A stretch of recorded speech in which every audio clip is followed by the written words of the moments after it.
Size may matter. Well, I'm talking water heaters here. I've asked my good friend Bobby Crowder, the Family Plumber in Surprise, Arizona, to join me here on the program today to talk about the size of your water heater. What is the best size? What is the size you need?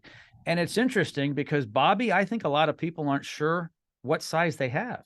Welcome. Hey, thanks for having me on, Joe. Yeah, they don't. The thing is they don't care. They just see a tank out there and they're like, okay, it's just going to provide. But when they replace it or they get, more people in the home or less people in the home, it's adequate to see what size you should actually have. So there's a good rule of thumb.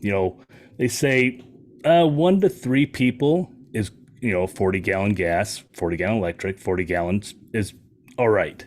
When you go to 3 to 5 people in the home, it's usually about a 50-gallon. So keep in mind, people, running out of water or hot water, blah, blah, blah.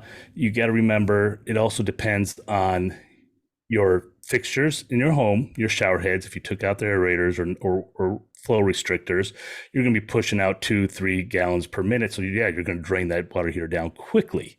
So I don't recommend that. You also got to remember the first hour of a water heater is much more than the continuous use of it. So say like a 40-gallon, you're going to get I think it's 58 or 60 gallons for the first hour. So you will gain more that first hour. But if it's continuous, shower after shower, then you're going to deplete it pretty quickly. So it has to be sized for your home and your family. And a great way to tell if it's sized right is by using it. So if it's relatively new, let's say it's 6 months old to 3 years old, it still should be in great shape, regardless if it's gas or electric. If you're constantly running out of hot water, regardless of why, you need a bigger water heater because you're drawing.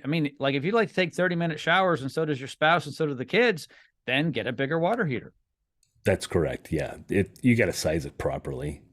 Yep. It's important. Now, some people in their homes will have two, and it's great because it'll be split on both sides of the house. So maybe the kids have their own and mom and dad have their own. And then of course, one of the sides is going to have the kitchen, which is important, and the laundry, but you can actually split it. So you could have 240s and you really got 80. Correct. Yeah. I've seen that quite a bit. It's split system in their home or a holding tank, vice versa. Yep. Yeah. And I'm kind of greedy. Right. My wife and I are empty nested and we have 250s. Oh, nice. Yeah, but it's just about endless. We never run out of hot water. It's great. Hey, Bobby, this has been great. If you want to get a hold of Bobby and his team over at the Family Plumber, it's right in the description. All his information is right in the description of this podcast, his phone number and his website. Bobby, once again, thank you so much. It's been a pleasure. Thanks, Joe.